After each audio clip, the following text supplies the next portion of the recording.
Մինսկի խմբի համանախագահությունը որպես լեգիտիմ կառույց կարգավորման գործընթացի տալիս էր ուղղակիորեն ճանապարհը, որով Լեռնային Ղարաբաղի Հանրապետությունը կարող էր հասնել անկախության։ Որովհետև ներառում էր իր մեջ փաստաթուղթը կարելի է բացել կարդալ կառավարության կայքից հիմա։ Հա։ Ուրեմն իր մեջ ներառում էր հետևյալը, որ Ղարաբաղի վերջնական կարգավիճակը պիտի որոշվի հանրաքվեի միջոցով, ուրեմն պարտադիր իրավական ուժ ունեցող, որի արդյունքները պիտի ընդունվեն բոլոր կողմերի կողմից եւ նաեւ միջազգային հանրության, իդեպ շատ կարեւոր նշագրումով, որ հանրաքվեին դրվող հարցի հետ կապված սահմանափակում լինել չի կարող։ Իսկ են կարան դնեն ուզում ենք միանալ Հայաստանին, ուզում ենք անկախանալ։ Այո։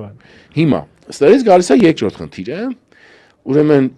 սա պետք է լիներ հանրաքվեն չպետք է լիներ Ադրբեջանի ամբողջ տարածքում։ Չէ, միայն Արցախի բնակչությունը։ Ռանկաշ Չարաչանյանը մական, հա, չէ, խոսքը վերաբերում է ուրեմն հանրաքվեին Արցախի տարածքում։